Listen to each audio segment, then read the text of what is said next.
प्यारे बच्चों, आज हम इकाई 8 में नाभिक चैप्टर में द्रव्यमान शक्ति, बंधन ऊर्जा के बारे में अध्ययन करने जा रहे हैं। तो सबसे पहले हम द्रव्यमान ऊर्जा संरक्षण समीकरण को डिस्कस करेंगे। द्रव्यमान ऊर्जा संरक्षण समीकरण।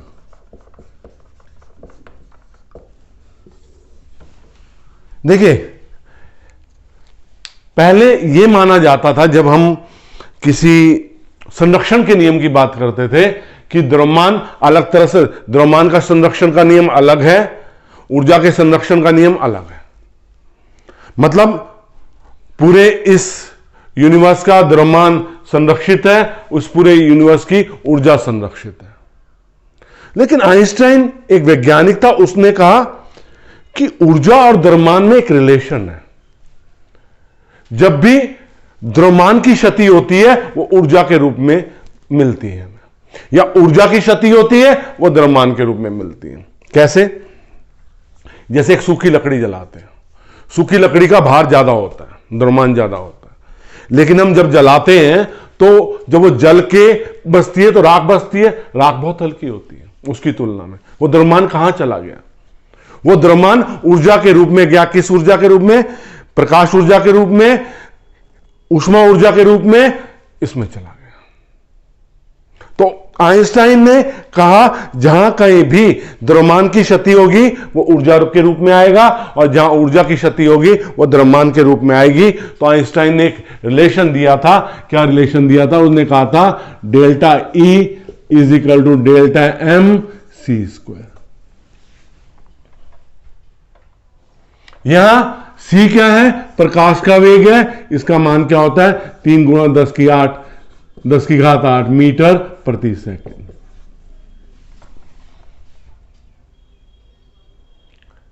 तो अगर हमें द्रव्यमान शक्ति निकालनी है तो हम कैसे निकालेंगे? इसमें delta E upon C square से।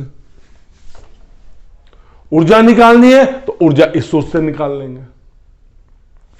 देखो, सूर्य का द्रव्यमान लगातार कम हो रहा है, लगातार घट रहा है सूर्य का द्रव्यमान, लेकिन वो जो द्रव्यमान घट रहा है वो ऊर्जा के रूप में आ रहा है। वो ऊर्जा हम भी ले रहे हैं, पृथ्वी पे भी वो ऊर्जा आने लगी।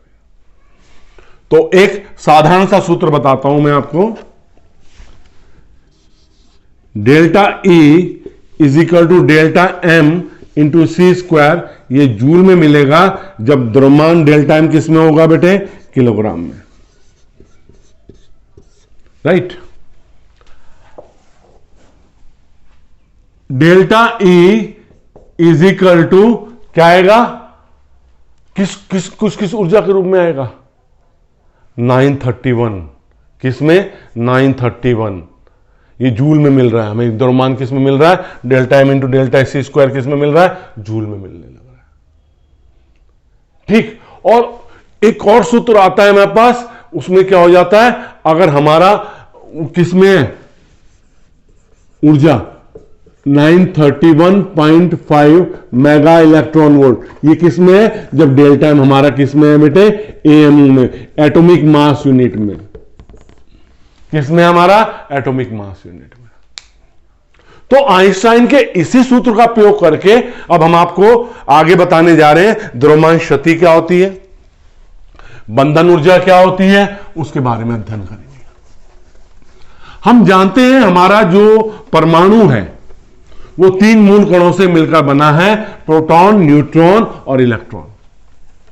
प्रोटॉन और न्यूट्रॉन मिलकर नाभिक बनाते हैं, और नाभिक के चारों ओर निश्चित कक्षाओं में इलेक्ट्रॉन क्या करते हैं? चक्कर लगाते हैं।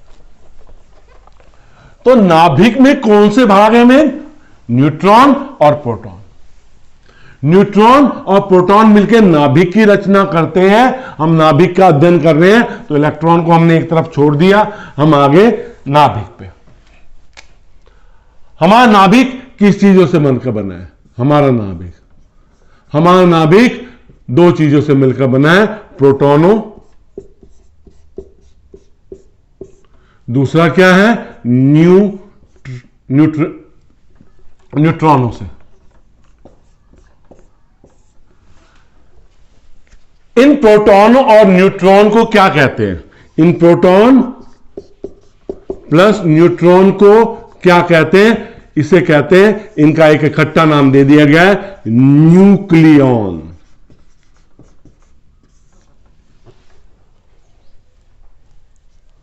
जब प्रोटॉन और न्यूट्रॉन मिलकर नाभिक बनाते हैं तो नाभिक का द्रव्यमान न्यूक्लियनों के द्रव्यमान से कम होता है। मैंने क्या वर्ड यूज किया? मैंने ये कहा जब प्रोटॉन और न्यूट्रॉन मतलब न्यूक्लियन मिलकर नाभिक की रचना करते हैं तो नाभिक का द्रव्यमान न्यूक्लियनों के द्रव्यमान के कम होता है। तो ये जो अंतर होता है ये द्रव्यमान क्षति कहलाती है। तो द्रव्यमान क्षति क्या हुई हमारे पास? द्रव्यमान क्षति प्रोटॉनों का द्रव्यमान, प्रोटॉनों प्लस न्यूट्रॉनों का द्रव्यमान, न्यूट्रॉनों का द्रव्यमान माइनस नाभिक का द्रव्यमान। मतलब नाभिक का द्रव्यमान जो होता है वो किससे कम होता है बेटा? न्यूक्लियनों के द्रव्यमान से कम होता है, जबकि बराबर होना चाहिए। ये अंतर क्या कहलाता है? द्रव्यमान क्षति कहलाती है। क्या कहलाती है? द्रव्यमान क्षति कहलाती है। देखो कैसे, अब द्रव्यमान क्षति की गणना कैसे करेंगे? किसकी? द्रव्यमान क्षति की। तो अगर मैं प्रोटॉन और न्यूट्रॉन को न्यूक्लियनों कह रहा हूं तो उसमें कोई घबराने की जरूरत नहीं है, क्योंकि इन दोनों का कंबाइन नेम क्या है? न्यूक्लियन ही है। देखो द्रव्यमान क्षति,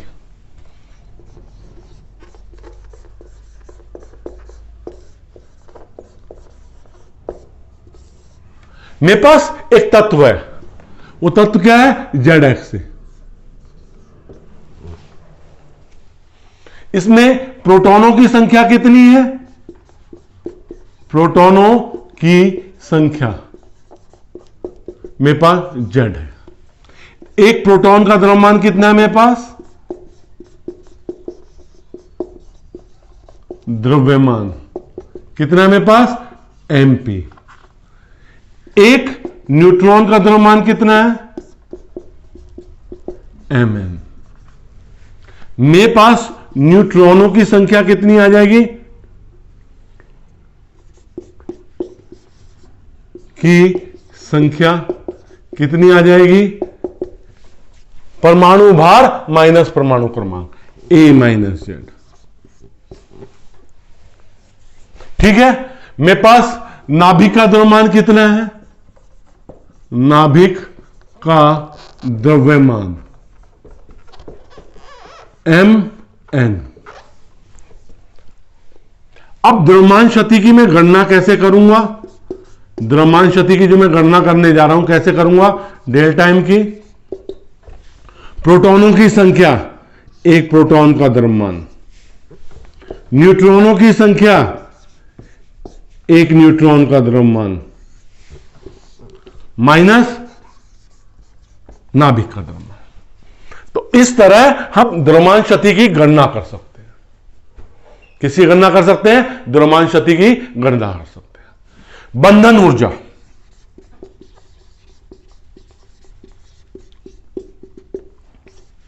बाइंडिंग एनर्जी कहते हैं अंग्रेजी में। आपके नाभिक में क्या है? न्यूट्रॉन और प्रोटॉन, न्यूक्लियन। जो ऊर्जा न्यूक्लियनों को, न्यूट्रॉनों और प्रोटॉनों को नाभिक के अंदर बांध के रखती है उसे बंधन ऊर्जा कहते हैं। या वह ऊर्जा जो नाभिक से न्यूट्रॉनों और प्रोटॉनों को तोड़ने के लिए आवश्यक है, विभक्त करने के लिए आवश्यक है, उसे नाभिक की क्या कहते हैं? बंधन ऊर्जा कहते हैं। क्या कहते हैं? बंधन ऊर्जा कहते हैं। आपको पता है ना न्यूक्लियन क्या है? Proton plus neutron. अब जब न्यूट्रॉन और प्रोटॉन मिलकर किसकी रचना करेंगे? नाभिक की रचना करेंगे। जो द्रव्यमान क्षति हुई है हमारी, जो हमारी द्रव्यमान क्षति हुई है वो किसके रूप में आ गई? बंधन ऊर्जा के रूप में आ गई। और उस बंधन ऊर्जा ने इन न्यूक्लियनों को नाभिक के अंदर बांध के रख दिया। उस बंधन ऊर्जा ने इन न्यूट्रॉनों और प्रोटॉनों को नाभिक के अंदर क्या कर दिया, बांध के रख दिया। ये बंधन ऊर्जा कहलाती है। तो बंधन ऊर्जा की मैं गणना कैसे करूंगा, डेल्टा एम इंटू सी स्क्वायर, और डेल्टा एम किस में मेरा है, किलोग्राम में। ये मुझे किस में मिलेगा, जूल में। बंधन ऊर्जा delta M into 931.5 mega electron volt, जब मेरा डेल्टा एम किस में होगा, एएमयू में होगा, एटॉमिक मास यूनिट में होगा। तो इस तरह मैं किसकी गणना कर सकता हूं, बंधन ऊर्जा की गणना कर सकता हूं। एक टर्म कहलाती है, उसे कहते हैं बंधन ऊर्जा प्रति न्यूक्लियॉन। क्या कहलाती है, बंधन ऊर्जा प्रति न्यूक्लियॉन। इसे कैसे कहते हैं, बंधन ऊर्जा प्रति न्यूक्लियॉन को, बंधन ऊर्जा बटे परमाणु भार। एक नाभिक से एक न्यूक्लियॉन निकालने के लिए आवश्यक औसत ऊर्जा को, एक नाभिक से एक न्यूक्लियॉन को निकालने के लिए आवश्यक औसत ऊर्जा को बंधन ऊर्जा प्रति न्यूक्लियॉन कहते हैं। तो बंधन ऊर्जा क्या होगी, प्रति न्यूक्लियॉन बंधन ऊर्जा बटे परमाणु भार। जो परमाणु का स्थायित्व होता है, नाभिक का स्थायित्व होता है, वो बंधन ऊर्जा प्रति न्यूक्लियॉन पर निर्भर करता है। किसी तत्व की बंधन ऊर्जा ज्यादा, उससे कोई मतलब नहीं। अगर उसकी बंधन ऊर्जा प्रति न्यूक्लियॉन ज्यादा है, वो उतना ही स्थायी होगा। वो कितना ही क्या होगा, स्थायी होगा। तो हमारा स्थायित्व, नाभिक का स्थायित्व किस पे निर्भर करता है, बंधन ऊर्जा प्रति न्यूक्लियॉन पे। जिस नाभिक का बंधन ऊर्जा प्रति न्यूक्लियॉन ज्यादा होगी, वो उतना ही क्या होगा, स्थायी होगा। अब हम बंधन ऊर्जा वक्र को बताने जा रहे हैं। इस बंधन ऊर्जा वक्र कई बार आपके बोर्ड के पेपरों में आ चुका है और एक इंपॉर्टेंट टॉपिक है। जो भी आज टॉपिक करवाए जा रहे हैं, क्या वो द्रव्यमान क्षति थी, क्या वो बंधन ऊर्जा है, बंधन ऊर्जा पे न्यूमेरिकल आ जाता है, जो मैंने सूत्र बताया अभी आपको, उस सूत्र को यूज करके हम गणना कर सकते हैं। ये सब हमारा किस में मिलेगा, आपको यहीं पे मिलेगा।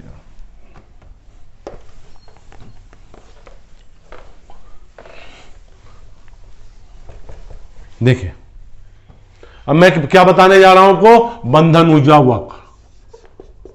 बंधन ऊर्जा वक्र क्या होता है, बंधन ऊर्जा वक्र पूरा डिटेल में बनाएंगे। ये परमाणु भार है, ये बंधन ऊर्जा प्रति न्यूक्लियॉन है, बंधन ऊर्जा प्रति न्यूक्लियॉन है। ठीक सर, एक किसमें है, ये मेगा इलेक्ट्रॉन वोल्ट में, मेगा इलेक्ट्रॉन वोल्ट में। 1 2 3 4 5 6 7 8 9। यहां परमाणु भार कैसे चला देंगे, 20 40 60 80 100, इस तरह से हम क्या ले जा लेंगे, एंड सो ऑन। 120 140 160 180 200 220 240 260 280 300। तो अब विषय उठता है कि बंधन ऊर्जा प्रति न्यूक्लियॉन कहां से शुरू होती है। बंधन प्रति न्यूक्लियॉन ऊर्जा शुरू होती है 1s2 से, हाइड्रोजन से। यहां पे कहीं आएगा, यहां पे, ठीक है, 1s2 से।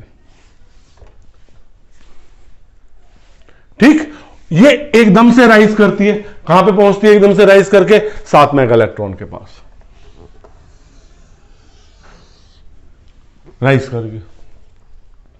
ये किसकी ऊर्जा होती है, हीलियम, He4। फिर ये बंधन न्यूक्लियन प्रति ऊर्जा कम होती है, किसके लिए आती है? Li7 के लिए।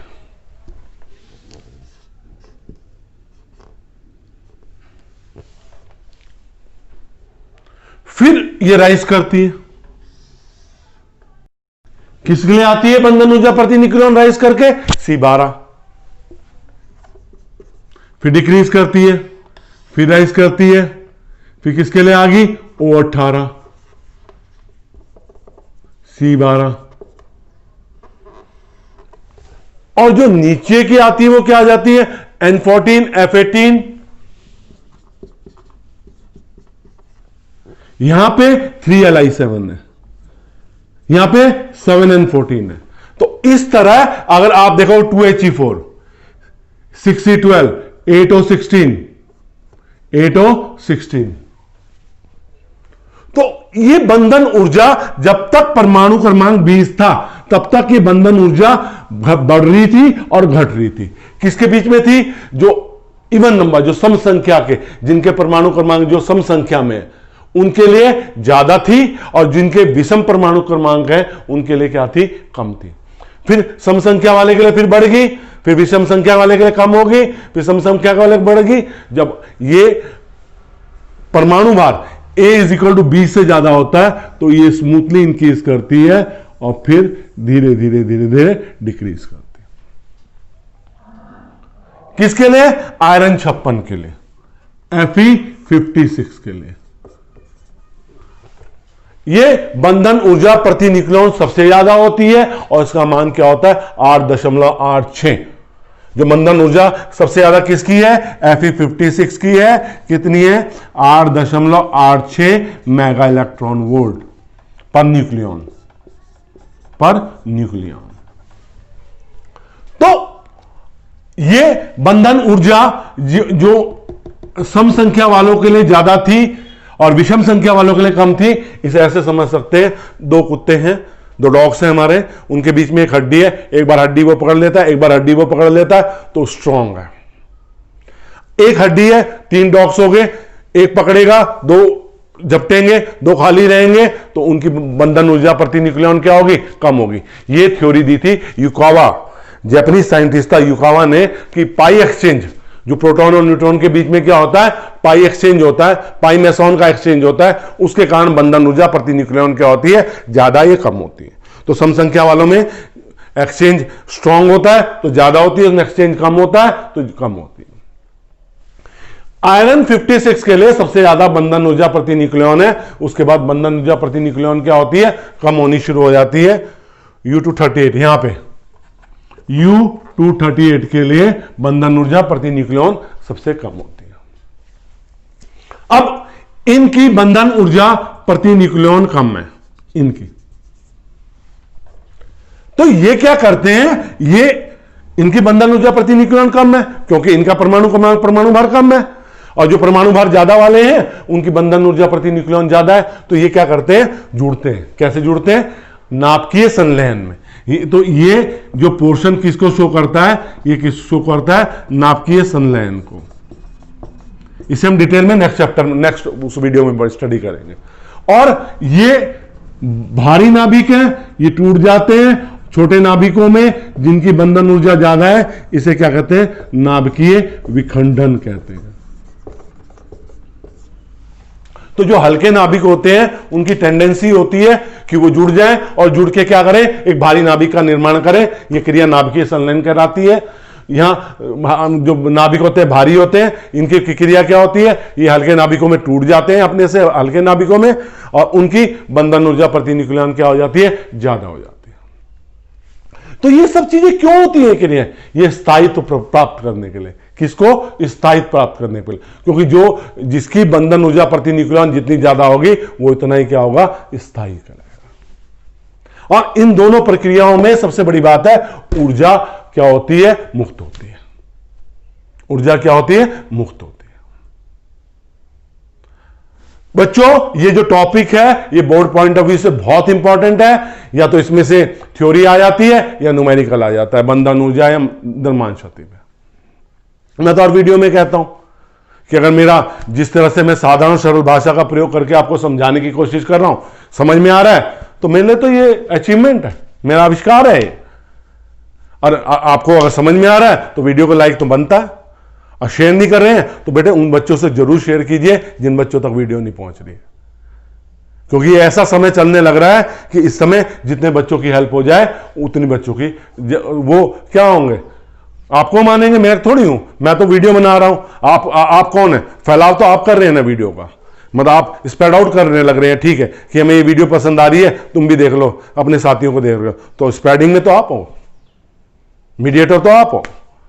और अगर चैनल को सब्सक्राइब नहीं किया तो सब्सक्राइब जरूर कीजिए बेटे। नई से अभी हम इकाई 8 में हैं, एक वीडियो उसकी और बची है, तो ये वीडियो भी जल्द में बना के प्रस्तुत कर दूंगा। फिर इकाई 9 खत्म होने पे उसके बाद न्यूमेरिकल्स मतलब संख्यात्मक प्रश्न की जो डिमांड आ रही है उसको भी पूरा करने की कोशिश करेंगे। धन्यवाद।